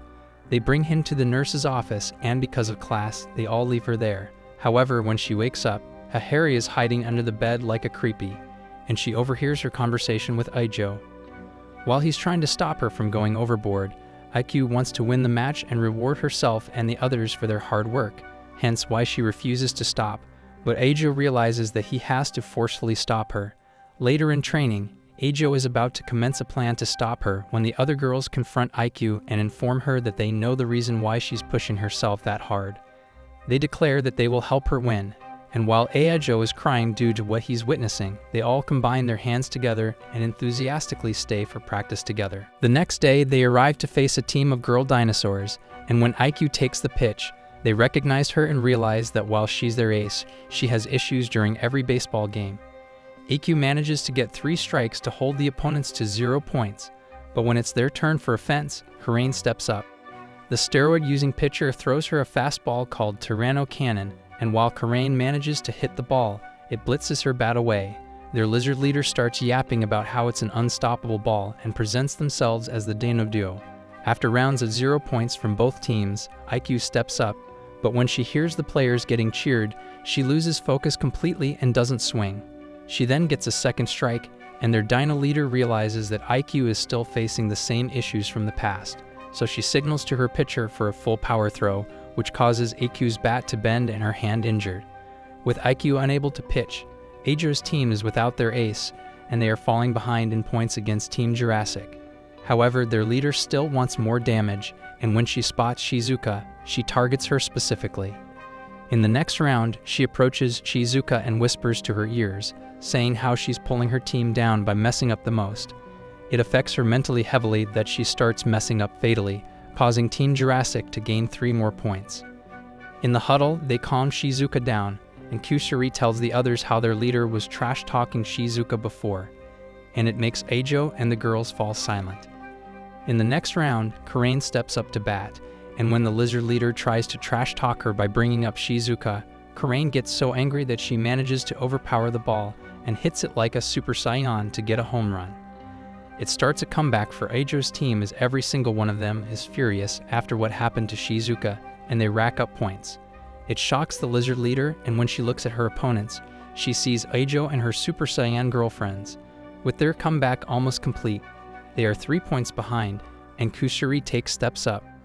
When the opponents pitch the ball, Kusuri bunts the ball to the ground and runs towards the first base, but just as she's about to get struck out, she turns back into her chibi form and reaches first base. Then, Hahari takes the plate and Hikari motivates her by saying that Karain will kiss her if she hits the ball. When the pitcher throws the ball, Hahari bunts it and starts running. But she falls over with her hands away from the base. However, when the dust settles, they all see that her melons are at the base, making her safe. Then Shizuka steps up to the plate, and the lizard leader feels relieved like they have already won. But to their surprise, with Oijo's voice of encouragement in her head, Shizuka holds the bat like she's hugging it and manages to hit the ball. She starts running towards the first base, but because she looks too cute while in tears, the fielder sees her dead pet in her and lets her through, giving Shizuka the first base. The lizard leader realizes that if Eijo's team gets a home run, then Team Jurassic will lose, and when she sees the next batter, it's Aiku after she recovered her hand. Before Aiku steps up, Eijo stops her, asking her what's in her head. Aiku reveals that in the past, she managed to hit a home run that hit someone in the head, and it traumatized Aiku when she saw that person bullet out. However, Aiku assures them that she will hit the ball, but when she steps up to the plate, she still gets haunted by her past and gets 2 fouls. With her last chance, she tries to calm herself down, but to her surprise, Eijo is all the way in the home run zone, telling her to hit it as hard as possible, promising that he will catch it. The pitcher throws his full power throw, and when it reaches Aiku's bat, it obliterates her clothes like it's food from Food Wars. But with full power, Aiku sends it high toward Eijo. He catches the meteor-like ball with everything he has, wanting Aiku to defeat her fears, and he loses all his clothes in the process due to how powerful it is. With the home run, it gives Eijo's team the narrow victory, and Aiku celebrates by running at Eijo, and even with their clothes torn off, she kisses him and tells him that she loves him. After the game, both teams make peace, and they celebrate their great game by eating barbecue together. Days later, on their day off, Eijo takes them to a karaoke, and every single one of his girls performs brilliantly, which he cheers for, apart for Shizuka.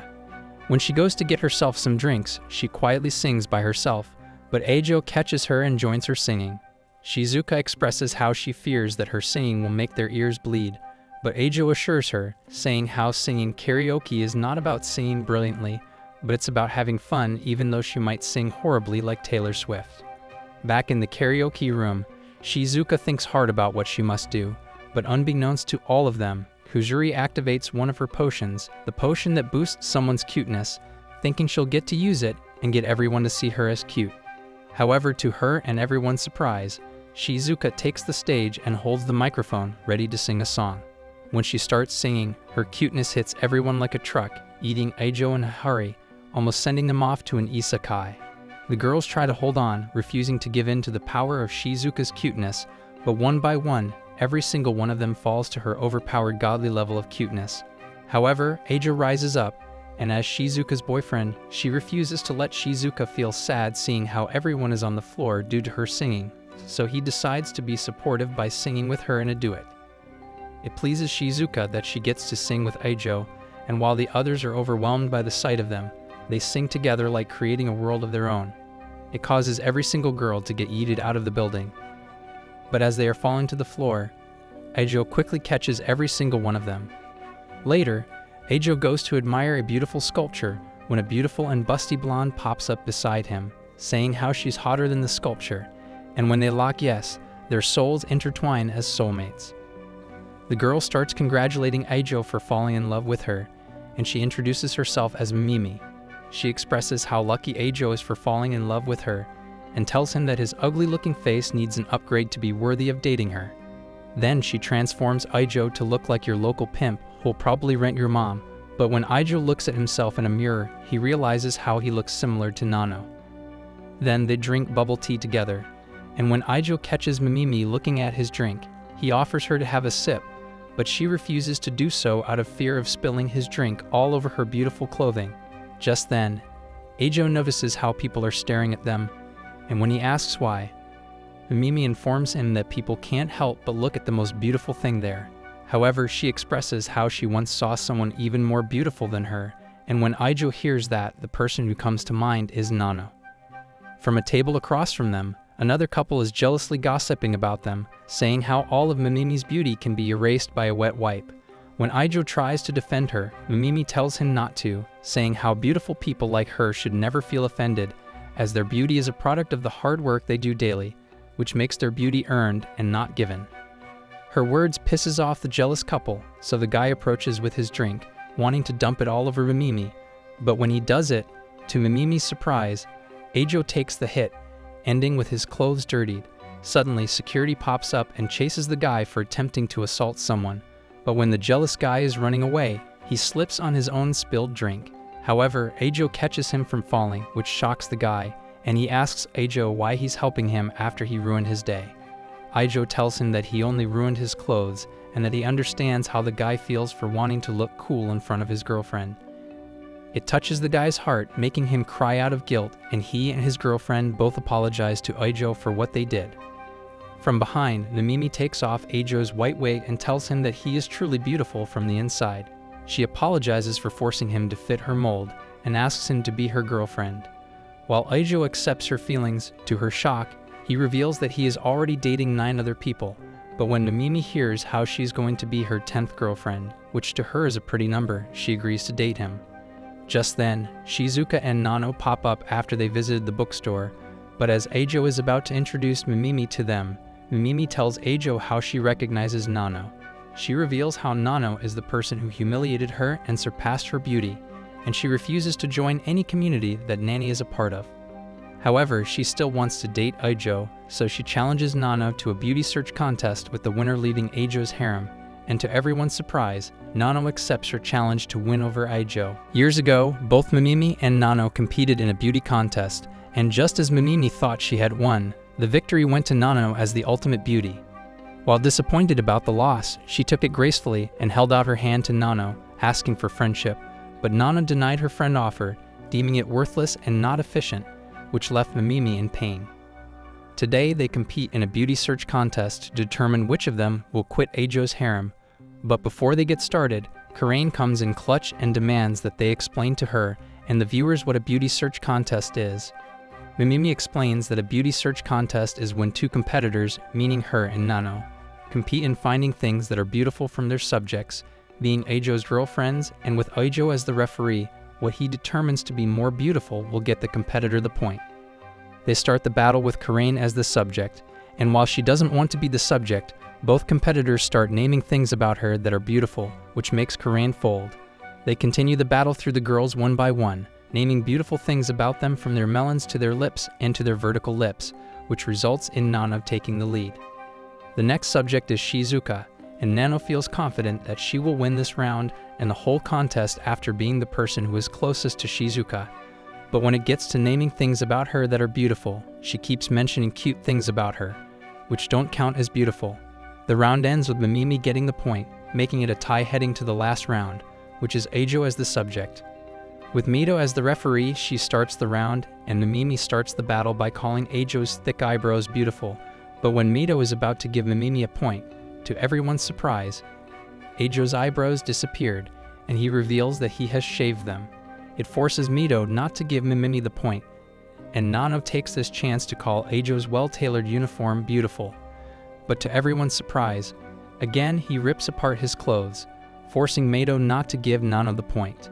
The two continue calling beautiful things from Ijo, but for every single thing called beautiful, Ijo takes them away from the list, and after half an hour, he ends up looking like Luffy recaps viewers on the daily.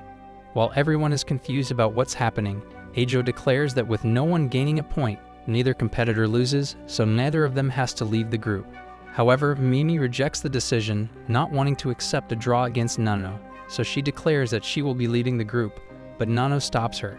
She apologizes for trampling over her feelings in the past, revealing how, compared to the past, she is a different person after all the experiences she had with Ijo and the girls, which makes them a more beautiful person on the inside.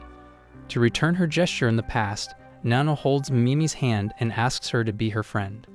Mimi starts tweaking and recalls how she always had admired Nano for her beauty and wanted to become her friend through the beauty contest, so Mimi accepts Nano's friendship and tells her how lucky she is to befriend someone as beautiful as her. The next day, Ijo formally welcomes Mimimi as one of his girlfriends, and just like usual, They all accept her without any issues. Mimimi tells the girls that with her in the group, she will turn all of them super beautiful, and she starts by putting makeup on Kusuri, and when she finishes, Kusuri looks prettier than before. However, when she tries to look hot, she looks like your ugly mom instead. She then kisses Ajo, which surprises Mimimi to know that they kiss Ajo frequently. But seeing them kiss reminds Mimimi of how kissing someone will release hormones that will make them more beautiful, so she encourages them all to kiss Ajo. Just then, Kusuri presents them with a lip balm that will make them feel enhanced pleasure, and Nano takes the first try with the balm. When she kisses Ajo, she drools underneath and falls down to her knees. Kusuri then takes the second kiss, and when she is also unable to hold back her fountain, she's forced to apologize to this anime creator for what she just did. Then Mito takes the next kiss, and when she kisses him, it forces her back to her obedient self like a puppy, begging to be ordered around. Then, Hahari takes the next kiss, and when she feels the tingling sensation, she begs Ajo to make her a new mother again, but she quickly gets stopped. Then, Aiku takes the next one, and when she gets her tongue tangled, she tries her best to hold on, and it ends up with her tearing both her A-seals. On the other hand, Karain plays hard to get, but when Ajo approaches and kisses her, it blows her socks off so much that she hugs Ajo hard, almost breaking his spine. The kisses continue with Kurumi, who has never tasted something this tasty, so she tries to devour Ajo's lips before getting stopped. Then Shizuka, who, after the steamy kiss, gets blown away by the wind. Then Hikari, who, after kissing Ajo, sprinkles so hard that she releases ketchup from her nose. However, when Karain approaches to help her, Hikari lets her inner scissor lover take over and kisses Karain, causing chaos. Lastly, it leaves Mimimi as the only one Ajo hasn't kissed yet, and when he does kiss her, it causes her to get transported to Food Wars and gets her clothes blown off. After rounds of kissing, all the girls become so beautiful that they change art styles, while Ajo has turned into a beautiful art piece. The next day, while the girls are occupied getting a lecture about beauty from Mimimi, Ajo is heading home by himself when his classmate, Kakure, walks past, and he recognizes her as the girl with the weirdest design. Suddenly, the wind starts blowing hard in their direction, forcing Kakure to cover her bangs, not wanting anyone to see her face. Just then, a store sign flies in her direction, but before it hits Kakure, Ajo saves her while the sign hits the god of love. When Ajo sees Kakure's eyes, their souls intertwine as soulmates. After calming down, Kakure thanks Ajo for saving her and expresses how she's shy and uses her bangs to cover her face from people seeing it. Even though she tries to keep a low profile, it surprises her that Ajo knows that they're in the same class, and she expresses how, compared to wearing weird masks, she opted to wear bangs to cover her face. When Ajo suddenly rizzes her up, saying that she's really pretty, Kakure gets extremely flustered and vanishes into thin air, leaving only a teddy bear. The next day, Ajo finds a note from Kakure, who shows Ajo her gratitude through a homemade toy that she knitted herself for Ajo, and he completely folds to how determined she is. For the whole day, whenever Ajo tries to talk to Kakure, she always vanishes into thin air, leaving a stuffed toy behind. Desperate, Ajo asks the girls what they know about Kakure, and Hikari tells Ajo that while she's a quiet girl, she secretly is packing massive melons under her shyness. Ajo realizes that while Kakure carries everything that people would die for, like massive melons, she didn't choose to have them, and it made her really insecure. Then he walks into Kakure in the hallway, but instead of confronting her directly, Ajo speaks to her without seeing each other, saying how sorry he is for calling her pretty. However, Kakure assures Ajo that she's not angry at him, and that the real reason she's avoiding him is because she's too shy to tell him how she loves him. She quickly vanishes out of embarrassment and shows up in the classroom next to Ajo.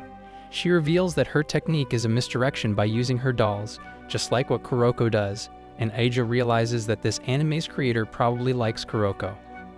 Kakure vents about how she doesn't believe she can fall in love while being a shy person, but to Kakure's surprise, Ajo responds to her feelings, saying how he loves her back. It causes her brain to overheat, and she vanishes.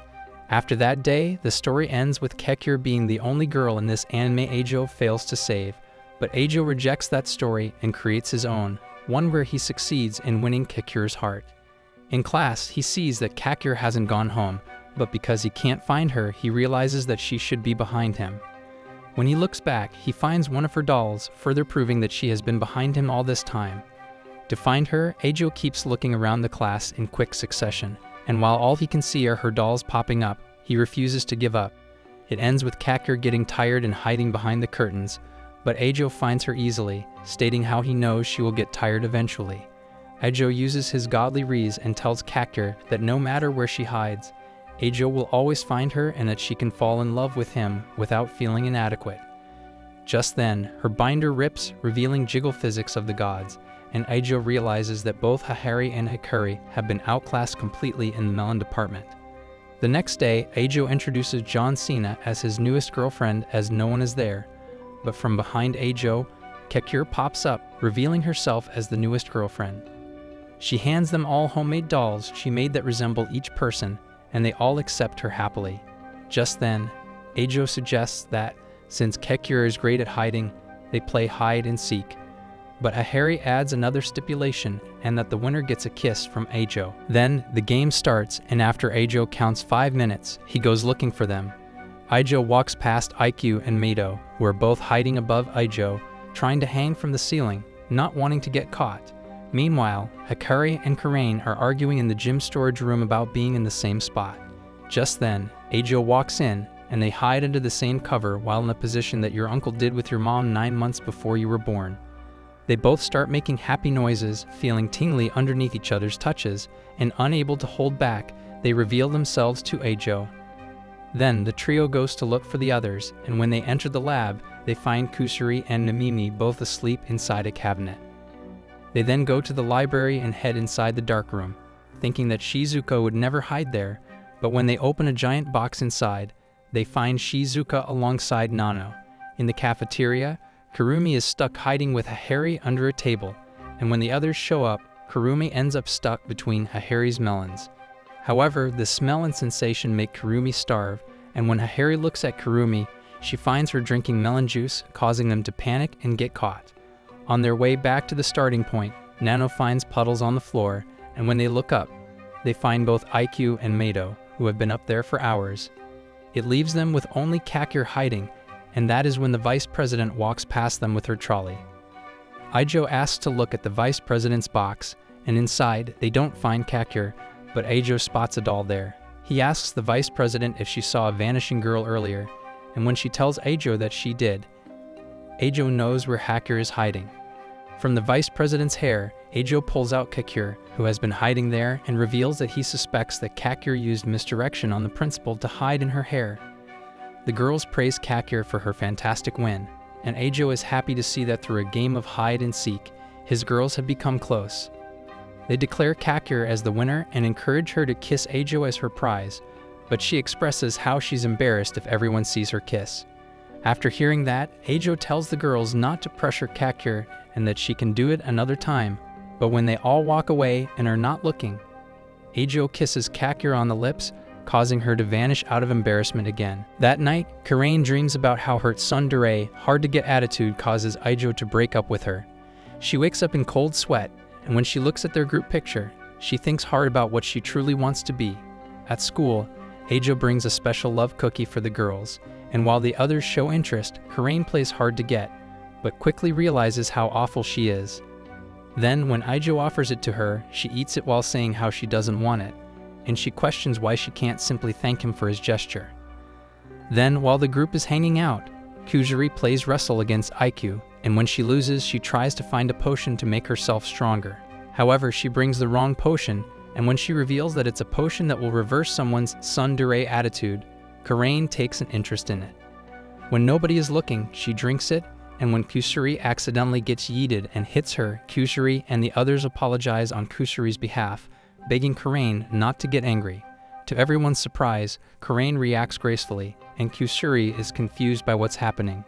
Just then, a sun-like light appears and Kusuri recognizes it as its tsundere's, and that the light resembles Karain's hard-to-get character.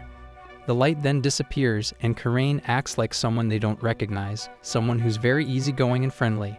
To test her out, IQ starts by asking Karain to smack her with her bat, but unlike before, Karain hits her softly, which disappoints IQ's desire to feel pain. Then the others do the same, starting with asking her to mingle their melons, to asking for compliments, to joining them in sewing, which Karain accepts all of their requests. However, Aiku expresses how while the new Karain is good, she also loves the old Karain, and they all admit that the old Karain is the one that they missed. After hearing that, Ijo asks if they can reverse the effect, but before they start any discussion, Karain expresses to all of them how she doesn't want to turn back to her old self and that the old her would never join them in their activities. Aijo asks Karain to walk with him, and when he holds her hand, unlike before, Karain tells Aijo how she loves holding hands with him. Then, Aijo expresses to Karain how the Karain he fell in love with was the Karain that was tsundere, and while he will also love the current Karain, he doesn't want her to change because she hates herself. After hearing that, Karain starts crying and tells Aijo that she wants to turn back to normal. They hug it out, and after hours of experimentation, Kyujuri finishes the potion to turn Karain back to normal. When Karain drinks the potion, she glows bright gold like her tsundere returns, but to their disappointment, she stays the same way. While Aijo wants to explore more ways for Karain, Hahari tells them that they need to go home as it's already dark. Just then, Kekure suggests that Karain tries to play tsundere like her old self, but when Karain attempts to do it, it is hurt to watch for them. Hakari feels worried that Karain's parents would be scared seeing the current Karain, so she invites her to stay at her place, but when Aijo sees how Hahari is drooling like a degenerate for wanting Karain to stay with her, Aijo decides to also stay with them. Then, Aijo joins Karain and Hakari in the bedroom, and they reminisce about how everything started with the three of them. Aijo informs Karain that Kusuri told him that her tsunderes will come back, so Aijo suggests that they keep trying to make it stronger by making Karain act like a tsundere. He starts by telling Karain that he loves her, but instead of denying him, she tells him she loves him too, and Hakari joins them, which is not what Aijo wants. He then hugs her, but instead of punching Aijo, both Karain and Hakari join the hug, making it a lovely group hug, which frustrates Aijo. Just then, Hakari takes this opportunity and tells Aijo that what he needs to do is to mingle their melons to provoke the tsundere reaction, but to Hakari's disappointment, Aijo pulls out a pair of robotic gloves that will prevent him from feeling anything in his hands. He then starts with Karain's cardboards, but instead of getting smacked on the head, Karain makes happy noises. Hakari tells Karain that she will show what a tsundere looks like, but when Aijo does her melons, she drools uncontrollably. Later, the two girls bath together, and when Karain tries to thank Hakari for how much she helped her, Hakari tells her to shut up. Hakari expresses to Karain how she was the person who helped her so much in the past, so Hakari wants to return the favor, starting by making her release lovely, happy noises. While the two girls are playing rock, paper, scissors without the first two, Hahari is outside on the floor with nosebleeds after hearing what's happening in the bathroom. Aijo and Maido save her from a degenerate death, and Aijo makes it his mission to bring Karain back to normal. The next day, Aijo announces to the group that he has found a way to bring Karain's tsundere attitude back. He explains that every human being is able to generate the tsunderes that Karain once lost, and Aijo plans to channel their tsundere energies into Karain. But he warns them that if the energy is not harmonized, it might cause Karain to pop. So Aijo tells the plan of how they will channel the energy to Aijo before he transfers it to Karain, just like Goku's spirit bomb, while making Karain into Majib Buu. They start their operation with each girls acting like a tsundere, saying things like how they don't love Aijo to how they don't want his golden pickle, and it causes them to release their tsundere energy and channel it for Aijo to harmonize. However, the weight of the tsundere energy is too powerful for Aijo, and he realizes just how powerful Karain is to be carrying this amount of tsundere energy while still being able to profess her feelings for him. Graciously, Aijo tells Karain that he loves her and channels all that tsundere energy to her, giving her the hard-to-get attitude back. It hits Karain like a truck, and when Aijo tries to help her, Kyujuri stops him, saying that all they can do is support her. The group starts showing their support to Karain, telling her things they miss about her, from how she yelled at them to how she tries her best not to bust whenever Aijo kisses her. It gives her the motivation she needs, and when the dust settles, Karain shows that she has returned to normal. Everyone celebrates Karain's return, but when Karain thanks them for helping her, the group thinks that she's still unwell, to which Karain assures them that she is. Afterward, while Aijo is away, the girls talk about how Aijo first told each girl how he loved them, and with each girl, Aijo approached them differently, which the girls are ogling and gossiping about. However, they realize that while Ijo told them that he loves them often, they have never done the same for him, and Nana warns them that the lack of communication might put their relationship at risk. Just then, Aja returns after helping someone with thousands of boxes, and after their previous discussion, Kujiri steps up first to Ajo. She hugs him adorably and tells him just how much she loves him after how he's willing to be her test rabbit, which causes Ijo to cry happy tears. Nana steps up, saying how much she loves him for being able to be efficient at patting their heads, which also making Ajo happy cry. AQ steps up, telling Ao she loves him for being the person who gives her back shots hard with a bat, and Ajo cries again. With her phone, Shizuka expresses how she loves Ijo for always being gentle with her. Hakari steps in, saying how she loves Ajo's big hands that hold her tight and squeeze her melons, but Karain suplexes him after hearing this. However, Hakari admits that she's spotting her fantasies, and both she and Karain apologize to Ajo for the misunderstanding. Hakari takes Ajo's hand and puts it on her head, saying how she loves him for making her the happiest girl in the world. It boasts Ajo straight into Hahar's melons, but she forces him to stay there, saying how she loves him for being born. Mito snoops in, saying how she loves him for teaching her the concept of give and take, even letting her massage him while he massages her back. It makes Ijo cry, and when he slips, Mimi catches him, saying how she loves him for having such a beautiful heart. From behind, Kakura appears and vanishes, leaving a doll, but while she's nervous, she forces herself to show up behind him. Kakura expresses how, while she vanishes from time to time, her love for him will never disappear. Meanwhile, Kurumi and Karain are struggling to express their feelings, but Kurumi has had enough and steps up to Ajo. She expresses how happy that he always gives her good food and tells him she loves him for being the taste she loves best. It leaves Karain by herself, and while Ajo assures her it's fine that she doesn't do the same, Karain rejects his assurance.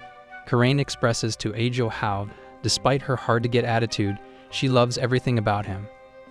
It causes him to cry again, but Ajo wants to do the same, and while the anime's credits are rolling, Ajo goes full rap god, saying how much she loves each and every one of them, causing all 11 girls to fold while 89 of them are still yet to be found.